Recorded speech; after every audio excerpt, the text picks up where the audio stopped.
Ya Tuhan Allah Bapa yang Maha Baik, kami menyerahkan waktu ini ke tangan-Mu Tuhan untuk kami sejenak merenungkan firman Tuhan. Kiranya firman Allah ini boleh menguatkan kami, membuat kami tetap teguh, tetap berpengharapan kepada Allah. Tolong ya Tuhan, kami manusia yang sering tidak stabil ini boleh disemangati oleh Allah, sehingga kami boleh melakukan apa yang baik, apa yang benar di hadapan Tuhan. Tuhan, hamba-Mu yang kecilin Tuhan, dan tidak berarti apa-apa kalau bukan Engkau menyertai. Oleh karena itu berkatilah Tuhan apa yang dikatakannya, supaya menjadi berkat dan menguatkan kami semua. Di dalam nama Tuhan Yesus kami berdoa, amin. Bapak Ibu silakan duduk kembali.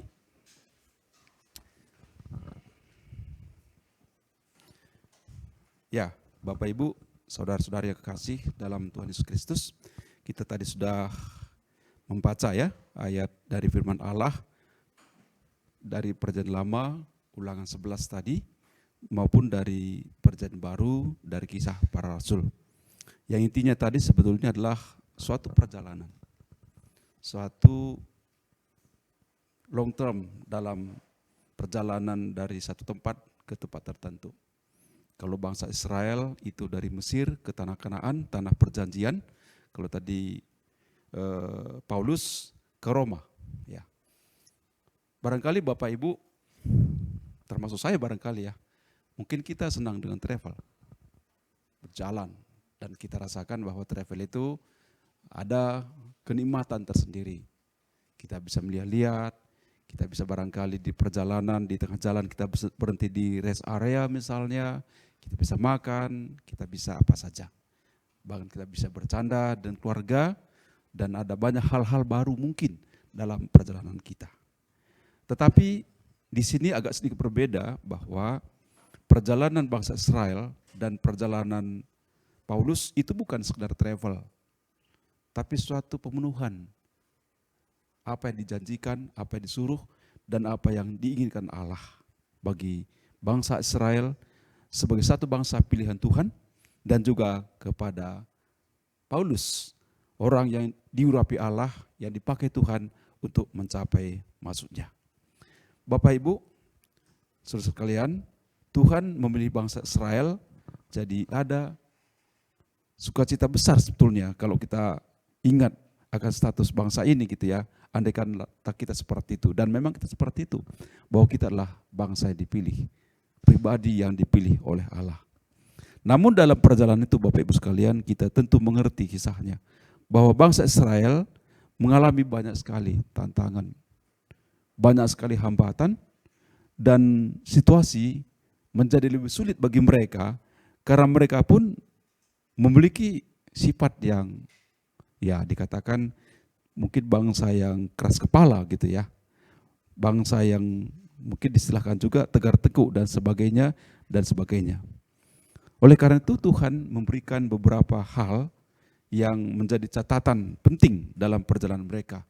Yaitu ada didikan, ada ajaran, ada suasana-suasana yang bagi mereka mungkin tidak enak ya. Mungkin ada yang istilah zaman sekarang barangkali galau di perjalanan, seperti itu. Saya bayangkan juga kalau kita dalam perjalanan ada tantangan. Saya pernah suatu saat, dan disitulah Tuhan yang saya pikir sangat menyertai kami. Waktu itu mungkin 4 tahun, 5 tahun lalu ya. Saya dalam perjalanan, saya dan keluarga, saya, istri, dan 2 anak, kami dari Jakarta, dan saya waktu itu sebenarnya perjalanan saya nyetir itu enggak seperti beliau, Pak Tumpal. Pak Tumpal itu mengerikan tanda petik. Pernah saya sama dia Pak ya, itu waduh rasanya ya cobalah dengan Pak Tumpal nanti. Apapun dia seakan-akan Pak Tumpal ini tidak boleh ada kendaraan di depan dia, semua dilewati gitu ya. Waduh saya udah, tapi karena saya percaya dia anak Tuhan ya pastilah Tuhan juga menyertai begitu ya. Nah, saya kembali kisahkan perjalanan saya tadi, tiba-tiba ada saya merasa agak aneh dari ban sebetulnya, Tapi saya, ya biasalah saya pikir, apalagi mobil saya kan sudah mobil agak tua ya, maklumlah orang tua ya ibarat manusia gitu ya, batuk-batuk dikit-dikit nggak apa-apa lah gitu. Tapi kemudian anak saya bilang, Pak kelihatannya mobil kita ada rasanya agak aneh Pak.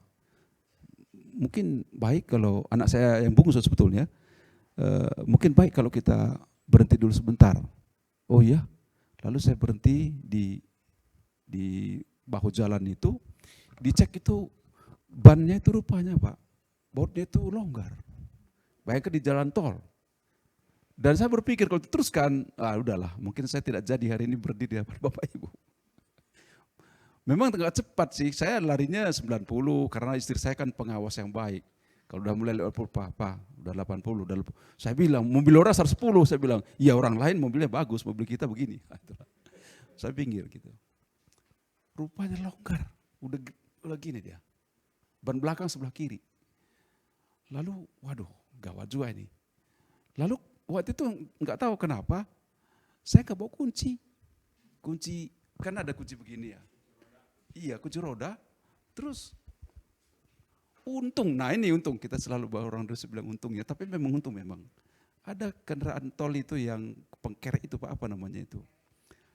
Di pinggir, Bapak ada apa katanya kan. Ini Pak, ban saya longgar. Oh iya, coba Bapak jalan pelan-pelan, saya iringi dari belakang katanya. Dia ingin memastikan. Nah saya jalan, oh iya Pak, dia klakson saya, gitu, jangan diteruskan karena memang bahaya. Udah Pak, kami udah lihat, ban Bapak menggeleong begini katanya. Bapak punya kunci, itulah Pak persoalannya juga, saya nggak punya kunci. Oh untung dia bawa kunci, ya dia lengkap ya. Nah itulah perjalanan. Jadi kadang-kadang memang kita berada dalam kondisi-kondisi bahaya. Kondisi-kondisi yang tidak menguntungkan. Kondisi-kondisi yang kalau kita tidak hati-hati, kita juga bisa terpleset. Dan mungkin itu juga diizinkan Allah ya. Karena kita memahami bahwa tidak ada apapun terjadi di luar kehendak Allah. Nah oleh karena itu Bapak Ibu sekalian, inilah perjalanan kita. Nah kurang lebih ini mungkin bagi saya gambaran perjalanan bangsa Israel dan perjalanan Paulus tadi ke Roma. Ada hal-hal yang tidak berkenan di hati mereka gitu ya. Nah, namun Bapak Ibu sekalian, bahwa di sini kita melihat bahwa Allah tetap mengasihi bangsa ini. Saya ingat dulu waktu 2 bulan lalu barangkali ya, Pak Yopi pernah berkhotbah di sini, istilahnya konvenen Allah Pak ya, bahwa Allah itu tidak mungkin keluar dari dirinya dalam hal sifat-sifat dia terutama. Tidak mungkin keluar dari situ. Jadi kalau Allah Maha Setia, kesetiaan dia itu tidak bisa dia tolak hanya karena melihat kita. Kesetiaan Allah itu tidak bisa kita tandingi. Saya ingin mengatakan bahwa kesetiaan Allah itu tidak bergantung kepada apakah setia atau tidak. Hanya jangan dibalik, kalau begitu saya tidak perlu setia, bukan itu saya maksudkan. Tapi kita sedang fokus melihat bagaimana sesungguhnya Allah. Dan itu terjadi dengan dia ketika mengiringi perjalanan bangsa Israel dan mengiringi perjalanan Paulus ke Roma. Ada hajaran, ada didikan, ada disiplin. Tapi tentu ada juga hal-hal yang menggembirakan. Bangsa Israel jelas. Malam hari ada tiang api. Supaya tidak kedinginan dan terang. Dan jelas mau kemana bangsa dipimpin. Walaupun memang banyak belok-beloknya sehingga 40 tahun begitu ya. Siang hari tiang awan. Terlindung dari panas. Dan sekaligus penuntun jalan juga. Melihat hal itu bangsa Israel rasa-rasanya sering juga ya berbelok-belok pikiran mereka. Hati mereka kepada Tuhan. Mereka juga kadang-kadang ya membangkang begitu ya. Dia bangsa Israel ini ya seakan-akan mencemoohkan Musa. Dan pernah bilang kalau begini lebih baik kami tadi tidak usah berjalan. Kami tidak usah engkau pimpin Musa. Kami lebih baik di tanah Mesir. Sekalipun dasar sulit, di sini lebih sulit lagi. Itu yang terjadi dengan bangsa Israel. Ya, tapi jelas bahwa Allah dalam kondisi dan setiap kondisi dia tetap setia. Apa yang dipilih Allah tidak mungkin dia lepaskan. Apa yang sudah dijanjikan Allah dia akan genapi. Hanya sekarang masalahnya bagaimana dengan kita. Ada janji Allah kepada bangsa ini yang Allah akan siapkan. Hanya mungkin masalahnya sekali janji ini agak ditunda. Tapi Allah tetap setia. Itu poin pertama yang ingin kita sampaikan pada hari ini. Bapak Ibu, tadi sudah saya sebutkan bahwa sebetulnya perjalanan bangsa Israel itu menggambarkan perjalanan hidup kita. Journey hidup kita masing-masing. Ya, kita berada dalam satu rangkaian perjalanan yang mungkin jauh, mungkin menengah sifatnya, mungkin pendek. Kita tidak tahu. Tapi Allah tahu. Nah, kedua, kalau tadi saya katakan kalau kita senang travel, kita senang jalan melihat-lihat, boleh juga. Dalam hidup kita seperti itu. Memang hidup ini juga harus kita nikmati. Tapi ada satu tujuan Allah yang jelas bagi kita. Perjalanan kita bukan sekedar traveling, bukan sekedar satu pemindahan dari satu titik ke titik tertentu, tidak seperti itu saja. Tapi ada di sana maksud dan tujuan Allah bagi kita masing-masing, meskipun panggilan kita berbeda-beda. Ada barangkali ibu sebagai ibu rumah tangga.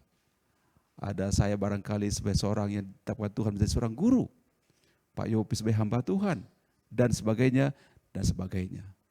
Tapi dalam hal itu semua, Bapak Ibu, saudara sekalian, ini adalah satu perjalanan untuk mencapai maksud Allah. Oleh karena itu kita akan menjadi pusing, tanda petik. Kita akan menjadi kehilangan arah. Jika kita tidak satu frekuensi, tidak satu nada, tonnya kita berbeda dengan apa yang Allah mau. Dan itu yang terjadi sebetulnya dalam bangsa Israel. Frekuensi tidak sama. Kalau saya dari segi fisis, kalau saya mengajarkan juga kuliah gelombang namanya itu ya. Itu Bapak Ibu kalau gelombang itu dia bunyi kenapa? Karena dia bergetar kan. Jadi definisi bunyi atau cahaya barangkali adalah getaran yang merambat, bergetar gitu ya. Nah sekarang kalau ada sumber dia bergetar bersama-sama. Garpu tala misalnya, kalau frekuensi berbeda maka akan terjadi apa yang disebut sebagai pelayangan. Suaranya timbul tegap, itu kalau dia berbeda frekuensi. Tapi kalau frekuensi sama atau kelipatan satu sama lain, maka dikatakan sering terjadi resonansi. Saling memperkuat, konstruktif. Kalau tidak destruktif. Nah sekarang kadang-kadang hidup kita ini terdestruktif. Kenapa? Karena frekuensi kita dengan Allah tidak sama. Apa yang Allah mau, kita tidak respon. Apa yang dia tidak mau, justru kita lakukan itu. Jadi nada kita, frekuensi kita tidak sama dengan Tuhan. Itu membuat kesusahan dan itu terjadi dengan bangsa ini. Bapak Ibu sekalian, saudara kekasih,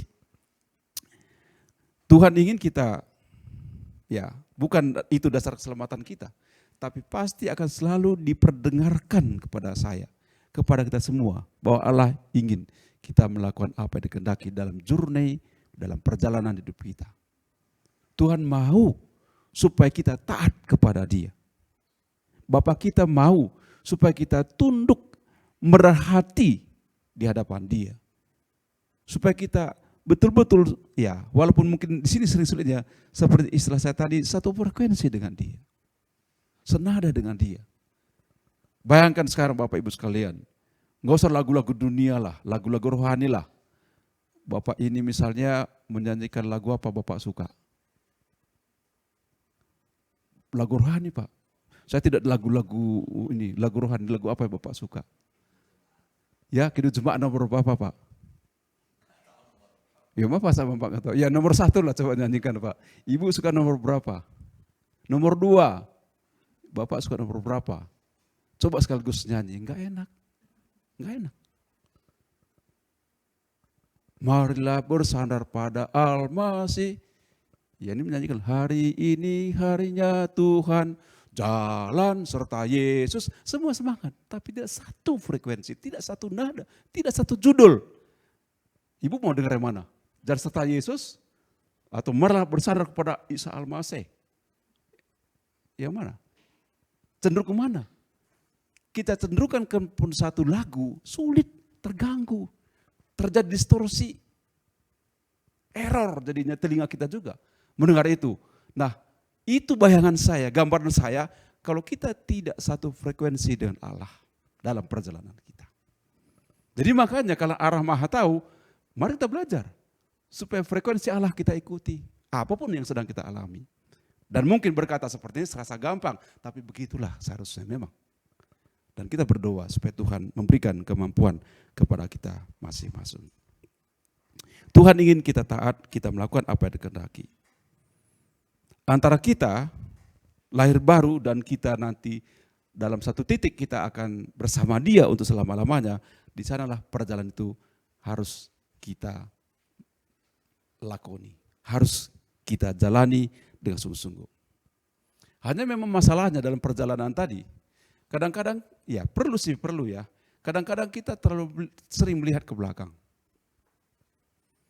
Apa yang Bapak Ibu bayangkan? Kalau Pak Tumpal dia nyetir cepat begitu ya, tapi dia selalu melihat spion. Apa Pak terjadi? Ada dua kaca sebetulnya kan? Ada kaca besar, memimpin kita kemana kita pergi, kita bisa lihat kaca itu. Tapi ada kaca spion melihat di belakang. Pak, kalau Bapak terlalu lama lihat spion, apa yang terjadi? Bapak larinya waktu kita pergi ke puncak itu Pak. Wow, saya teringat selalu Pak Tumpal ini Pak Yopi. Bagaimana dulu itu kencang sekali. Tapi mungkin karena Ibu barangkali udah sering Bu ya. Enggak. Saya itu, karena saya enggak pernah lari. Apalagi di jalan yang bukan tol Bapak ini. Waduh, sepeda motor pun enggak ada yang bisa menandingi Bapak ini. Ini ada dulu pembalap terkenal dulu, yang mungkin Bapak Ibu kalau usia saya barangkali ya, ada dulu, saya nggak tahu dari negara, lupa saya, ya, namanya Niki Lauda, itu pembalap. Jadi sekarang ada Niki Lauda, Simarangkir. Ubah nama Pak ya, maaf Pak, ini ya orang Medan bilang ecek-eceknya saja Pak ya, supaya kita tidak terlalu ngantuk, supaya kita ikuti. Ya. Apa yang terjadi kalau Bapak ini selalu melihat spion? Tabrakan. Banyak kan. Kalau gitu buat apa? Kata spion, perlu. Ketika kita ambil keputusan, saya mau belok kiri atau belok kanan, lihatlah spion. Jangan sampai nggak lihat memang. Jadi ada keputusan-keputusan penting, kita mungkin memang perlu melihat spion. Mau luruskah, mau ini, atau tunggu dulu sebentar, karena ada mobil, ada kendaraan lain, atau bahkan ada orang berjalan, kita tidak lihat. Maka perlu melihat itu, spion. Jadi hidup ini Bapak Ibu sekalian, saya merasakan kita seperti naik mobil tadi juga. Memang perlu kita sekali melihat ke belakang. Ketika kita mengambil atau mau ambil satu keputusan, saya mau apa? Maka mungkin kita belajar dari pengalaman masa lalu. Tapi kalau pengalaman masa lalu terus menuntun kita, kita kan bahaya juga. Karena seakan-akan kita tidak berharapan, dulu juga begini kok, gak ada harapan. Seakan-akan kita tidak melihat Allah juga. Jadi lihatlah selalu ke depan, tapi dalam keputusan tertentu mungkin kita perlu juga melihat spion supaya kita aman dan nyaman. Itulah perlu hidup kita. Perlu kita melihat masa lalu kita, terutama saya berpikir perlu saya melihat masa lalu saya di mana saya berlaku buruk, tapi Allah sudah pergi ke masa lalu saya dan diampuni saya. Saya sudah suci oleh karena Dia. Saya sudah diampunkan oleh Dia. Dalam kondisi apapun saya saat ini, saya perlu belajar bagaimana Allah mengasihi saya sepenuhnya, sepenuh hati Allah. Dan itu tidak main-main. Itu saya rasakan dan itu saya ingin juga mengkhotbahi diri saya sendiri supaya saya juga seperti itu. Ya. Nah, lalu ini bangsa Israel tadi. Kurang lebih sama juga waktu Paulus mengarungi pesisir pantai barangkali ya, atau mungkin agak ke tengah sedikit, ketika dia pergi ke Roma. Ada bahaya. Tapi di sini kita lihat tadi dalam kisahnya tadi bahwa orang-orang lebih, ya kan sebelumnya kan Paulus sudah ingatkan bahwa akan ada bahaya. Ada sinyal nih. Ada aba-aba ini. Ada pertanda ini, kurang baik. Tapi penumpang kapal itu sebagian besar dia lebih percaya kepada nahoda.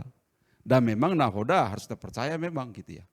Tapi ada kadang-kadang hal tertentu mungkin nahoda nggak bisa tangkap sinyal itu, ada yang bisa ya. Ada yang tahu melebihi kapasitas seorang nahoda, Paulus dalam konteks ini, dia katakan ada bahaya. Mungkin harus berhenti dulu sebentar atau minggir dulu sebentar. Tapi mereka tidak mau sehingga ada celaka. Bapak Ibu, ada banyak kita perlu memang nasihat. Ada perlu memang kita mungkin saya katakan sekali lagi pengalaman masa lalu. Kita juga perlu barangkali apa kata orang perlu.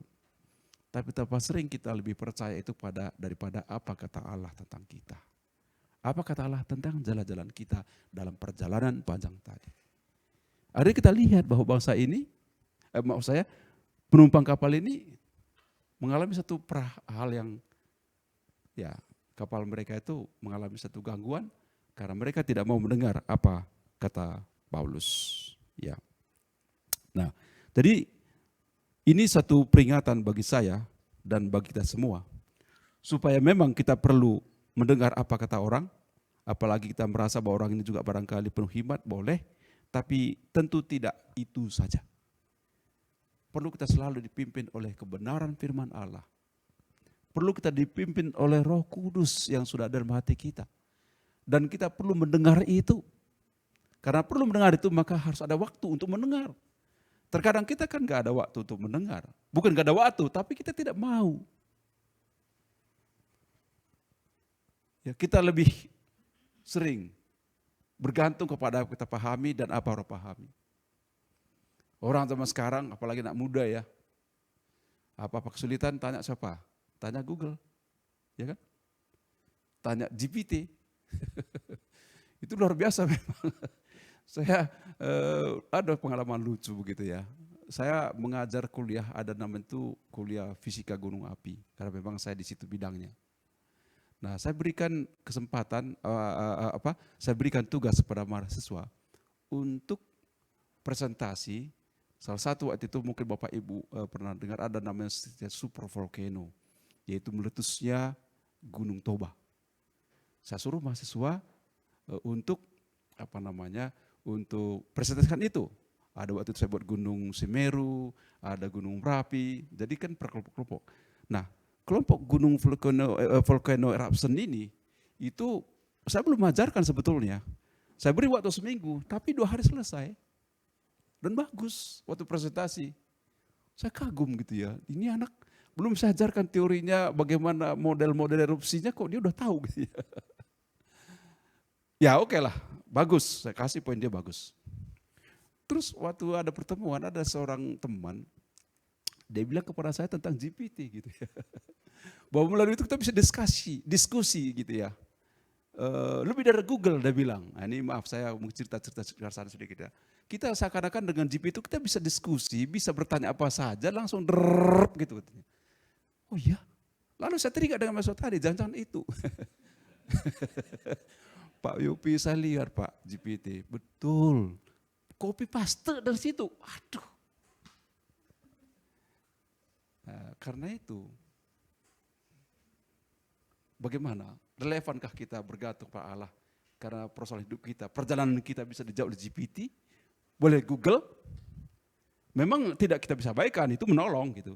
Tapi itukah ketergantung kita sehingga kita lupa ke Bapa kita yang mengasihi kita? Itu pertanyaan. Ke depan bagaimana? Masihkah relevan orang berbicara tentang pimpinan Allah atau lebih cenderung pimpinan GPT atau pimpinan Google? Terserah kepada kita. Tapi firman Allah mengatakan, boleh sana tadi bisa-bisa saja. Tetapi yang sempurna adalah pimpinan Allah. Karena budaya akan selalu berubah. Perilaku manusia berubah. Teknologi ilmu pengetahuan berubah-ubah. Satu hal yang tidak pernah berubah, yaitu kasih Allah. Tuhan tidak berubah, tidak pernah berubah. Dan maju teknologi, ada 3 hal yang tidak bisa dijawab oleh bagaimanapun maju teknologi. Yaitu pertama, masalah kejahatan. Gak pernah selesai oleh apapun juga. Masalah penderitaan gak pernah selesai. Satu lagi, masalah kematian. Saya dulu pernah punya seorang yang saya kagum kepada dia satu pro dengan saya, orang Batak pula kebetulan, dia guru besar, Bolehlah saya katakan namanya Pak Pantur Silaban. Dia tahu saya dosen agama Kristen Pak. Dan dia tahu saya bahwa saya aktif PMK. Beliau sedikit agak skeptis. Dia bilang, alhamdulillah sini kau dulu. Dia bilang saya kau. Karena dia, kau tahu enggak katanya. Kau percaya hidup kekal kan? Yes Pak, saya percaya. Dalam Yesus saya bilang. Kau tahu enggak? Kita sekarang ahli fisik theoretical, dia orang teoritis ya. Kita sekarang sedang mencoba mencari satu rumusan, formula, bagaimana supaya kekal hidup manusia. Tidak mati-mati. Oh iya Pak, iya. Itu sudah saya teliti, grup kami. 2 tahun kemudian Pak, dia meninggal. Sebelum dia menemukan itu, dan akankah ditemukan? Saya bilang tidak. Karena itu masalah Tuhan. Jadi itu gak bisa diselesaikan dari ilmu apapun. Ilmu itu kan, teknologi itu kan ya aplikasinya semua kan hanya membuat kita hidup praktis ya kan. Hidup bersama lebih enak, berhubungan jadi lebih mobile, kita pergi kemana-mana. Saya bisa melakukan seminar dari mobil ketika saya berjalan ke Jakarta misalnya itu kan. Tapi kalau saya mati, gak bisa. Kejahatan bisa diselesaikan? Enggak. Karena maju teknologi, maju kejahatan kan. Jarang dulu orang menipu-nipu. Dulu menipu ya barangkali menodong gitu. Sekarang ditipu kan. Pengalaman saya Pak, waktu ya mungkin pernah saya ceritakan itu. Waktu tahun 2021 ketika kami menikahkan anak kami. Beberapa hari sebelum itu saya kena uang Pak waktu itu. Waktu itu ceritanya saya ada orang yang salahnya di kampus, ibu dia sakit. Jadi maksud saya oke lah, barangkali saya coba berikan sedikit tanda kasih gitu ya, sekedar beli buah gitu ya. Waktu itu ini Pak, di ATM, SPBU di Jalan Suci. Sekarang itu jadi bolu kukus, bolu apa jual bolu Lembang itu, bolu susu apa itu namanya. Nah waktu itu saya berhasil kirim ke yang saya ini tadi, karena dia sedang berada di tebing tinggi. Tapi waktu saya selesai gitu ya, kartu saya itu gak keluar. Saya tekan-tekan, gak keluar juga. Wah gimana nih? Mesti saya nggak usah gusar, mestinya ya saya belajar di situ, udah pergi aja, tapi harus lapor supaya di blok. Tapi waktu itu nggak tahu kenapa ada masuk datang satu orang, ada apa Pak katanya, saya bilang ini ATM saya ini tertahan. Oh Pak katanya, itu karena mungkin suasana ya itu pasti Tuhan izinkan juga gitu ya. Dia bilang begini, coba ini jangan ketok-ketok Bapak, dan ketok itu ATM-nya, tapi coba masukkan nomor PIN Bapak. Enggak sadar saya masukkan. Enggak bisa juga. Masuk sekali lagi katanya. Saya masukkan lagi. Enggak bisa juga kan. Udah Bapak barangkali tanya siapalah apa katanya. Waktu saya pergi keluar, rupanya Pak, sebelumnya ATM itu udah dibongkar sama dia. Dan dia mudah tek gitu ya. Karena saya tahu itu karena waktu saya lapor ke Benny, ada CCTV. Coba waktu saya bilang saya rekam, dia nggak boleh, rahasia katanya. Nah lalu